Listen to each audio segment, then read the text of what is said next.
Assalamualaikum warahmatullahi wabarakatuh. Video kali ini kita akan membahas tentang resiko dan juga solusi gagal bayar di aplikasi paylater atau pinjaman online legal yaitu Akulaku di tahun 2023 ini.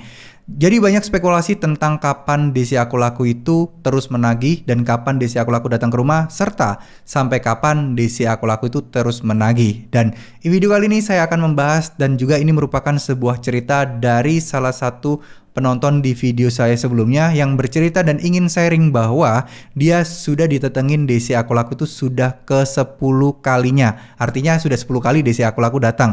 Dan tentunya ini bukan DC yang sama juga ya. Pastinya ada DC-DC yang berbeda juga.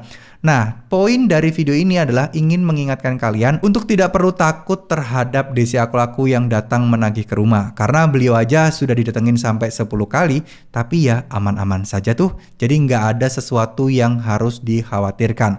Buat teman-teman semua yang ada atau yang menonton video ini, yang kebetulan mungkin sedang galbay atau mau galbay Akulaku, tetap fokus aja pada apa yang kalian kerjakan dan pada pekerjaan kalian. Kalau kalian kira-kira sekiranya tidak kuat mental atau sekiranya terganggu banget dengan membaca WA-WA dari DC Akulaku yang mana isinya ya mungkin ancaman-ancaman, yang mana isinya juga sesuatu yang mungkin membuat kita takut, sebaiknya saran saya tidak usah dibaca, kalau perlu di-blok sekalian tidak masalah ya. Kalau kalian butuh ya tinggal di-unblock lagi. Tapi pada dasarnya di sini adalah tujuan saya adalah ingin membuat kalian itu mentalnya tidak terganggu dari WA-WA DC yang mengganggu kalian tadi. Gak usah takut mau DC Akulaku itu datang ke rumah, tetap fokus aja karena ya Akulaku ya memang sudah terkenal dari dulu DC-nya banyak mendatangi orang-orang ke rumah ya, menagih langsung ke rumah. Tapi kembali lagi ya, kalau misalnya ini kita masih berurusan dengan pinjol legal, semuanya itu sudah pasti dan masih ada hukumnya. Ingat, kalau misalnya DC itu datang dengan nada keras, dengan sikap yang kurang ajar, sediakan kamera HP atau rekam ya. Karena dengan merekam itu adalah menjadi bukti bahwa DC tersebut biar tidak bisa bertingkah laku seenaknya. Mereka pasti takut lah kalau diviralin. Mereka pasti takut kalau dilaporin ke OJK atau mungkin bahkan dilaporin ke polisi. Atau kalau kalian mengusir mereka pun dan mereka tidak mau pergi, sebenarnya itu sudah bisa dipidanakan ya. Cuman orang jarang tahu dan orang juga enggan untuk melaporkannya. Padahal sebenarnya itu bisa dilaporkan ya. Ketika sudah datang dan di situ bertindak kurang ajar, teman-teman bisa langsung segera ke kantor polisi atau menelpon polisi terkait adalah masalah orang yang sudah kalian suruh pergi tapi dia tidak mau pergi dan menempati wilayah di aset rumah kalian. Nah, itu bisa kok, itu ada hukum pidananya ya. Sekali lagi tidak perlu takut, teman-teman juga tidak perlu berpikiran yang aneh-aneh. Memang Akulaku itu perusahaan pinjol yang besar, tapi bukan berarti Akulaku ini juga bisa seenak-enaknya menagih hutang ke kalian tanpa harus mematuhi aturan-aturan dan perundangan yang berlaku.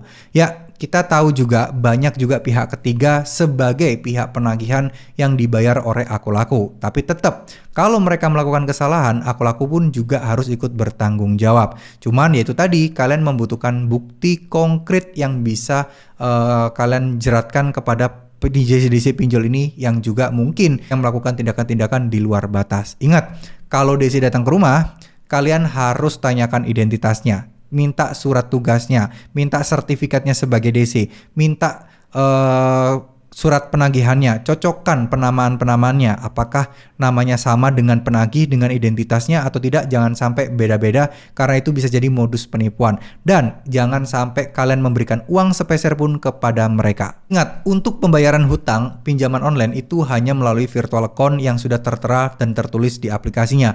Bagaimana bang kalau misalnya di aplikasi itu kita tidak bisa akses? Simple, kalian tinggal hubungi CS, verifikasi data lagi, minta disebutkan hutangnya berapa, nominalnya berapa, terus kemudian kirim ke nomor virtual account berapa. Itu penting sekali. Jangan sampai kalian dapat nomornya dari yang diberikan pinjol.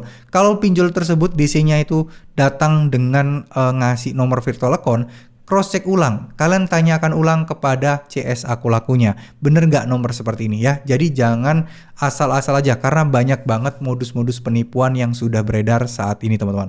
Ya sekali lagi, kalau ada ditanya sampai kapan DC Akulaku bakal terus menagih, ya sebenarnya nggak ada batasan ya. Kadang 1 bulan udah berhenti, kadang 2 bulan udah berhenti, kadang udah berhenti lama terus tiba-tiba muncul lagi. Ini bukan untuk menakut-nakuti kalian, tapi ya memang itu faktanya yang terjadi di lapangan. Tapi sekali lagi seperti saya bilang, nggak perlu takut dan dan juga hadapi aja dengan berani.